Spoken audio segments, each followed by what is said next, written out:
Olá! Nesta videoaula, que está dividida em 3 partes, iremos estudar a Lei Zero da termodinâmica, vamos diferenciar temperatura e calor.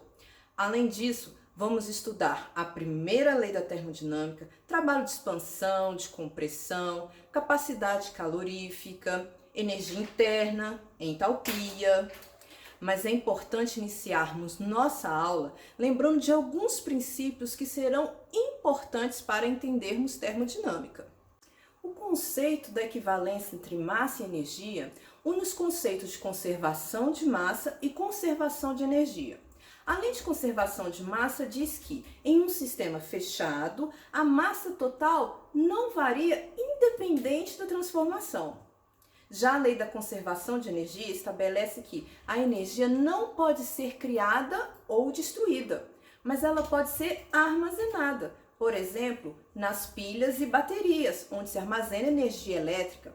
Ela pode ser transformada. Quando um atleta está correndo, ele tem energia cinética. Ao saltar, essa energia cinética é transformada em energia potencial. E a energia também pode ser transferida. Quando o atleta chega ao colchão com a energia cinética obtida da transformação da energia potencial gravitacional, a energia cinética do atleta é transformada em energia potencial elástica, na deformação do colchão. A termodinâmica estuda as relações entre os fenômenos mecânicos e caloríficos. E o que é necessário para realizar este estudo? É preciso conhecer o sistema termodinâmico que você está trabalhando, o estado em que o sistema está e qual o processo que será realizado. Agora nós veremos cada um desses tópicos. O sistema termodinâmico é uma parte do espaço material separado do resto do universo termodinâmico, ou seja, do ambiente externo, por meio de uma superfície de controle, que pode ser real ou imaginária, rígida ou deformável, penetrável ou impenetrável, que nós chamamos de fronteira. O sistema pode estar aberto, fechado ou isolado. Em um sistema aberto, vai haver transferência de energia entre o sistema e a vizinhança e vai haver transferência de massa entre o sistema e a vizinhança. Em um sistema fechado, haverá transferência de energia entre o sistema e a vizinhança e não haverá transferência de matéria entre o sistema e a vizinhança. Já num sistema isolado, não haverá nem transferência de matéria entre o sistema e a vizinhança e nem de energia. Podemos descrever o sistema termodinâmico em 2 níveis diferentes. O nível macroscópico trata o comportamento global do sistema como um todo. Esse tratamento é o aplicado na termodinâmica clássica. O sistema é tratado igualmente em todas as suas regiões e, para isso, utilizamos propriedades que podemos perceber com os nossos sentidos, como temperatura, pressão, volume. O nível microscópico leva em conta a estrutura da matéria, observa os átomos. Este nível é estudado na termodinâmica estatística. O objetivo é caracterizar por meios estatísticos o comportamento médio das partículas e relacioná-lo com o comportamento macroscópico do sistema. O estado do sistema é uma condição momentânea do sistema, onde somente pode ser descrito enquanto as propriedades estão imutáveis naquele momento. Enquanto houver o equilíbrio termodinâmico, ou seja, em equilíbrio mecânico, a sua pressão vai ser constante, equilíbrio térmico, sua temperatura vai ser constante e equilíbrio químico, sua composição química será constante. Para representar essa condição, usamos variáveis de estado. O número de variáveis vai depender do tipo de sistema.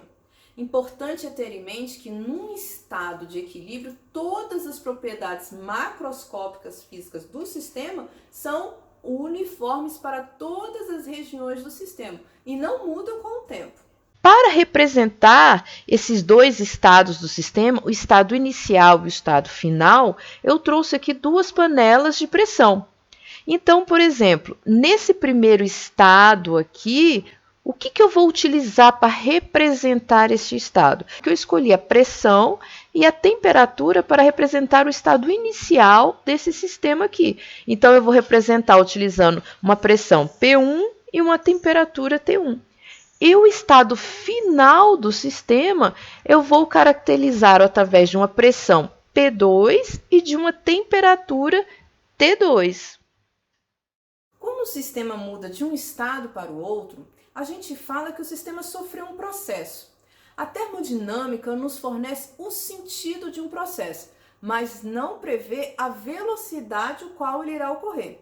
Então, o caminho e o tempo não estão relacionados com a termodinâmica. Um exemplo clássico é o processo do carbono na forma de diamante transformando-se em grafite. Para o grafite se transformar em diamante, é necessário uma pressão e temperatura muito elevadas. Isso é possível nas camadas mais profundas da crosta terrestre.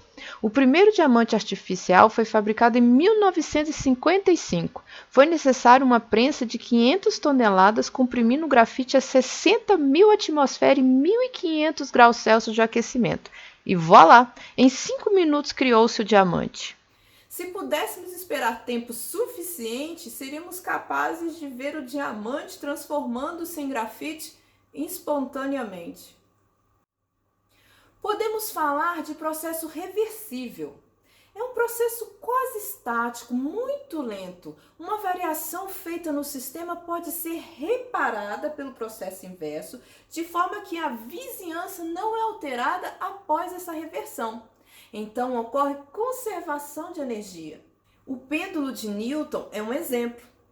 Inicialmente, fornecemos energia potencial gravitacional, que se transforma em energia cinética. Aqui, a quantidade de movimento e a energia se conservam por um bom tempo.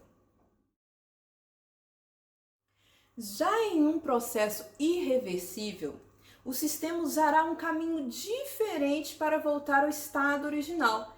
Então, a vizinhança vai sentir esta mudança. Uma vez atingido o equilíbrio, o sistema não retorna ao seu estado inicial ou quaisquer estados intermediários sem a ação de agentes externos. Processos espontâneos são irreversíveis, ou seja, eles não retornam espontaneamente ao seu estado inicial. Aqui nós temos exemplo de uma xícara com um café bem quentinho. Espontaneamente, o calor vai indo embora. O processo inverso pode acontecer espontaneamente? Agora que já sabemos como representar um sistema termodinâmico, vamos falar da Lei Zero da termodinâmica. Esta lei nos permite estabelecer a temperatura como uma propriedade mensurável da matéria. E se algo é mensurável, podemos criar escalas. Mas o que é temperatura? Temperatura é uma grandeza que determina o estado de agitação molecular de um corpo. É a medida da energia cinética média de cada partícula de um corpo. Agora, a soma da energia cinética de todas as partículas que compõem um corpo é o que chamamos de energia térmica do corpo. Por exemplo, a xícara de café tem temperatura mais elevada que o balde com água. Porém, o balde possui maior energia térmica do que a xícara de café, pois a soma total da energia cinética, ou seja, o número de partículas no balde, é maior que para a xícara de café. Então já sabemos que temperatura é o estado de agitação das partículas de um corpo. Se juntarmos então dois corpos com temperaturas diferentes, logo teremos um equilíbrio térmico, pois quem tem excesso de calor cede para aquele que tem falta de calor. A Lei Zero da termodinâmica vai um pouco mais além. Ela diz que dois corpos que estão em equilíbrio térmico com um terceiro corpo estão em equilíbrio térmico entre si. Aqui nesse vídeo temos três corpos com temperaturas diferentes.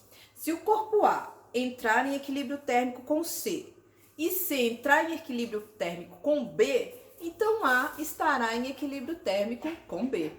Esta lei é importante, pois dá apoio a todas as outras três leis termodinâmicas que nós iremos ver. mesmo ela tendo sido concebida após a terceira lei. A primeira lei da termodinâmica não impõe nenhuma restrição na conversão de energia, só requer que a quantidade total de energia seja a mesma antes e depois. Então, em um sistema isolado, não haverá troca de energia com a vizinhança. Se pensarmos em um sistema fechado, a energia poderá atravessar a fronteira sobre duas formas: trabalho e calor. Dá para saber em muitos casos se houve escoamento ou não de calor ou trabalho observando os efeitos produzidos na vizinhança.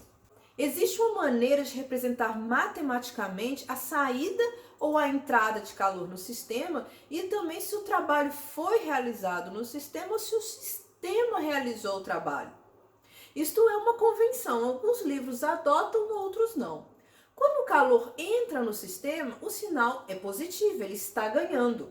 E quando sai do sistema, o sinal do calor é negativo, porque o sistema está perdendo calor. Agora, quando o sistema realiza trabalho, a energia dele está diminuindo, então esse trabalho é negativo. Agora, quando o trabalho é realizado no sistema, esse trabalho é positivo. Há 3 mecanismos conhecidos para a transferência de calor: radiação, condução e convecção. A radiação consiste de ondas eletromagnéticas viajando com a velocidade da luz e é a única que pode ocorrer no espaço vazio. Essa é a principal forma com que a Terra recebe energia do Sol. A condução ocorre quando se tem um contato físico direto. Na condução, o calor é transferido por colisões entre os átomos e as moléculas vizinhas. O calor vai fluir de temperaturas mais altas para temperaturas mais baixas. Os metais são excelentes condutores, já o ar, péssimo. A convecção ocorre em líquidos e gases. Consiste na transferência de calor através de movimentos do próprio fluido. A parte do fluido que está em contato com a fonte de calor ficará menos densa. Como o fluido expandido é mais leve do que o restante que o cerca, a força de empuxo faz subir. O fluido mais frio escoa, tomando o lugar do fluido que se expandiu. Esse processo, então, se repete de forma cíclica, gerando o quê? Correntes de convecção. Thomson, observando a construção daqueles canhões de guerra, ele observou a produção de calor durante a construção desses canhões e ele viu que durante essa perfuração desses orifícios dos canhões, onde coloca essa granada, ele observou que a quantidade de calor liberado nessa perfuração estava relacionada à quantidade de trabalho realizado durante o processo.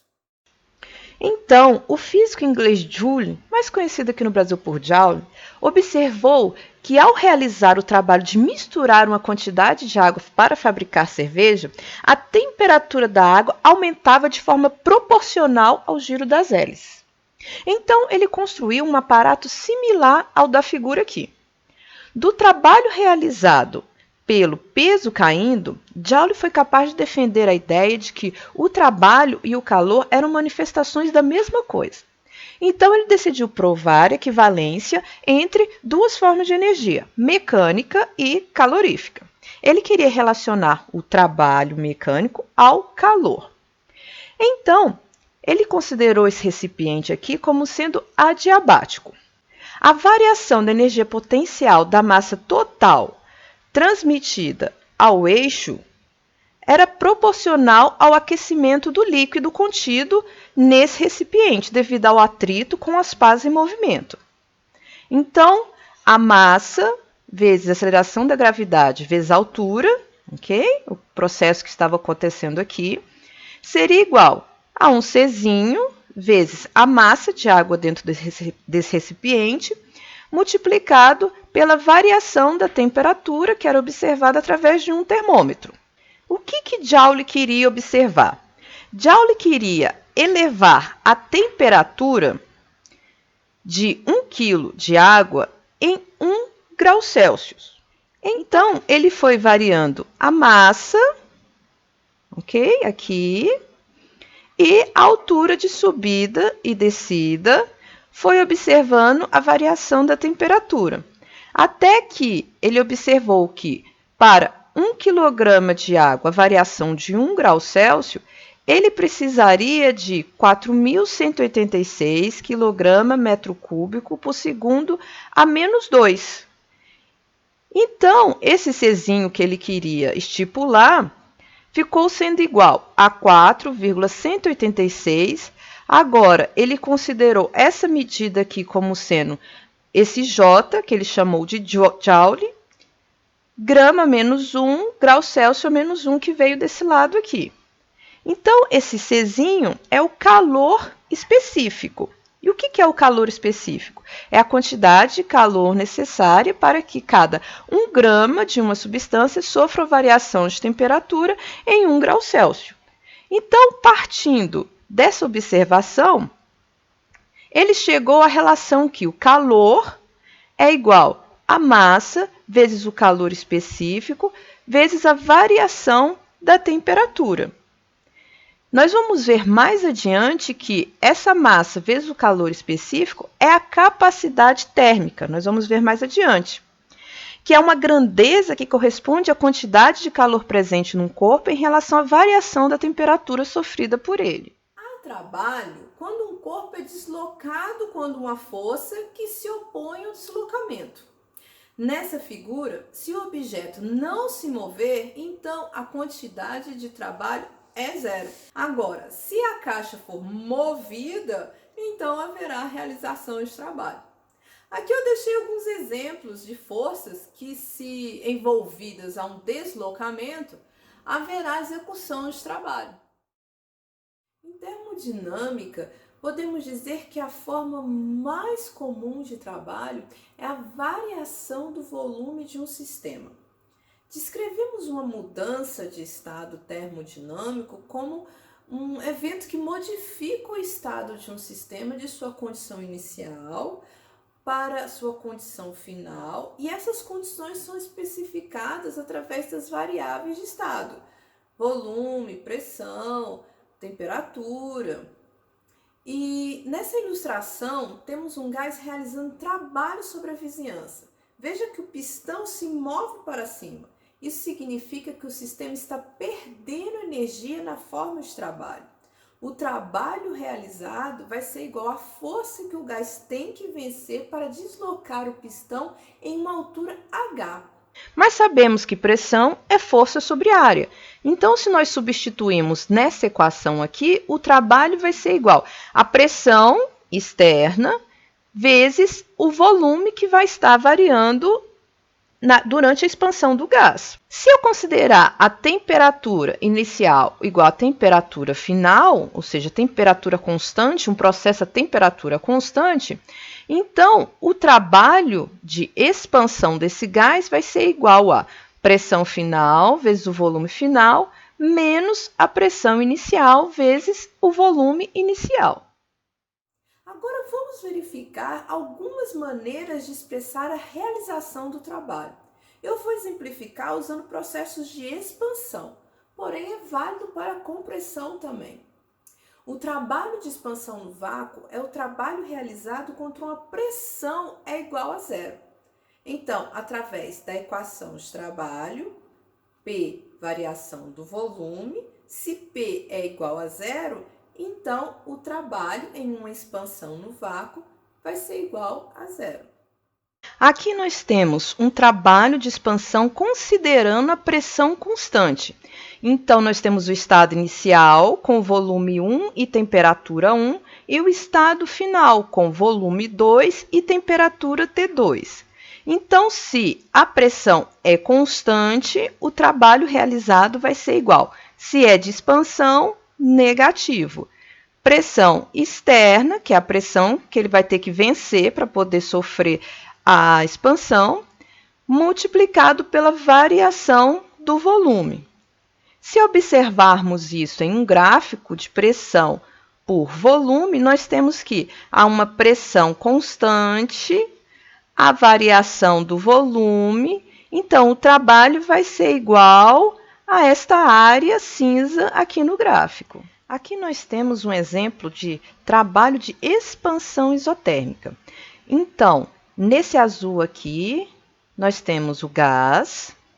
Inicialmente, nós colocamos uma massa sobre esse gás para simular o efeito da pressão externa. À medida que nós diminuímos esta massa, nós também diminuímos a força que está sendo aplicada sobre essa tampa, diminuindo também a pressão, fazendo que o gás se expanda. Então, o trabalho realizado aqui será igual a pressão, ok? Vezes a variação do volume, o negativo por causa de ser uma expansão. Se nós observarmos esse processo através de um gráfico de pressão e volume, nós podemos ver aqui que o volume vai aumentando à medida que a pressão vai diminuindo aos poucos.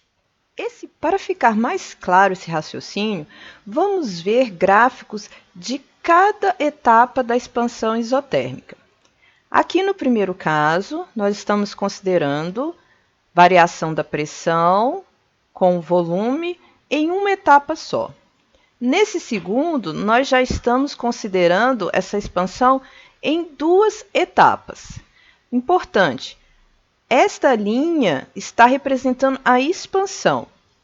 E essa linha aqui tracejada está representando o processo de compressão, tá? Então, aqui nós temos tanto o processo de expansão quanto de compressão em uma etapa. Aqui nós temos em duas etapas. Mais adiante, nós temos em 3 etapas.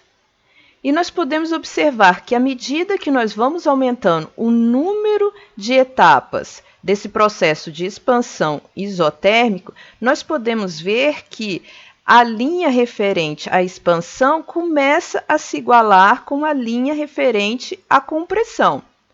Então, se a gente considerar um processo infinitesimal, nós vamos chegar a um gráfico similar ao gráfico anterior que eu mostrei para vocês, onde a linha referente à expansão se iguala à linha referente à compressão. Então, o trabalho realizado será a somatória do trabalho de cada uma referente a cada uma das etapas. Então, o trabalho total vai ser igual a pressão multiplicado pela variação do volume, desde o volume inicial até o volume final. Se estamos considerando uma expansão, nós colocamos aqui o sinal de negativo. Portanto, para se aproximar de um processo desse tipo aqui, onde nós temos vários estados, vários pequenos incrementos, nós dizemos que nós temos um processo reversível. A transformação tem que se dar infinitamente devagar, através de uma série de estados em equilíbrio. Esse tipo de trabalho de expansão é muito utilizado quando se tem um gás ideal. Então, nós temos a equação do trabalho, se for expansão negativo, pressão vezes variação do volume.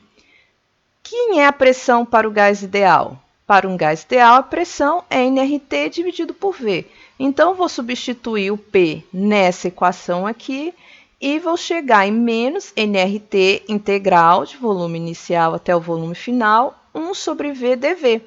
Resolvendo essa integral, nós chegamos que o trabalho de expansão isotérmico de um gás ideal é igual a menos nRT ln do volume final sobre o volume inicial.